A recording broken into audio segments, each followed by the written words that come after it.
দেখেছি ভারতীয় জনতা পার্টি 294টার মধ্যে 207টা আসন পেয়েছে। তৃণমূল কংগ্রেস সেখানে 80টা পেয়েছে।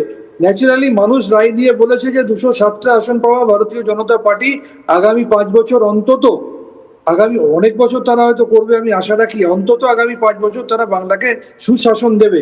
ঠিক একইভাবে তৃণমূল কংগ্রেসের প্রতীকে নির্বাচিত 80 জন বিধায়কের মধ্যে যদি 60 জন বিধায়ক, 2/3 বেশি, তারা যদি একত্রিত হয়ে গণতান্ত্রিক পদ্ধতি, আমিও পার্লামেন্টে 6 বছর কাজ করেছি, পার্লামেন্টারি পলিটিক্সের ডেমোক্রেসিতে পার্লামেন্টারি যে নীতি মেনে তারা যে জিনিসটা করেছে, এটা প্রমাণ হয় যে তারা সঠিক কাজ করেছে। তার কারণ তারা তো সংখ্যায় বেশি, এবং এখানে কেউ তো একের সই আর একজন করে দেয়নি। এবং আমি যেটুকু সোশ্যাল মিডিয়া বা টিভিতে দেখেছি, তাদের প্রায় সবাই ফিজিক্যালি প্রেজেন্ট থেকে স্পিকার মহোদয়ের কাছে গিয়ে তাদের চিঠি জমা দিয়ে এসছে।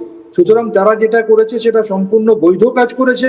এবং নবনির্বাচিত যে বিরোধী দলনেতা ঋতব্রত যেটা বলেছে, আমি শুনছিলাম যে আমরা গঠনমূলক বিরোধিতা করব, এটা অত্যন্ত সাধুবাদ প্রাপ্য।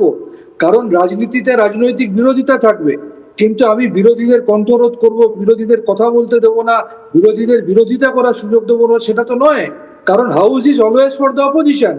এবং অপোজিশন লিডার বা অপোজিশন যদি বলে যে সরকারের ভালো কাজে আমরা সহযোগিতা করব এবং সরকারের খারাপ কাজে আমরা গঠনমূলক বিরোধিতা করে সমালোচনা করব এবং আমাদের প্রস্তাব দেব, সেটা তো আমার মনে হয় আগামী 5 বছরের জন্য বাংলায় সুশাসন প্রতিষ্ঠিত করার আরো একটা ভালো পদক্ষেপ বলে আমি মনে করি। সুতরাং এই সমস্ত জিনিসটাকে আমি অত্যন্ত সাধুবাদ জানাচ্ছি, এবং আগামী দিনে একটা গঠনমূলক বিরোধিতা এবং তার সাথে নতুন মুখ্যমন্ত্রী শুভেন্দু অধিকারী যেভাবে কাজ করছেন, মর্নিং শোজ দ্য ডে। এখনো 1 মাস হয়নি তিনি শপথ নিয়েছেন, 9 তারিখ তিনি শপথ নিয়েছেন, এখনো 1 মাস হতে তার প্রায় 6 দিন বাকি। তার মধ্যে তিনি যেভাবে কাজ করছেন, মর্নিং শোজ দ্য ডে। আমি আশা করছি মর্নিংটা যখন এত ভালো হয়েছে, বাকি দিনটাও খুব ভালো হবে।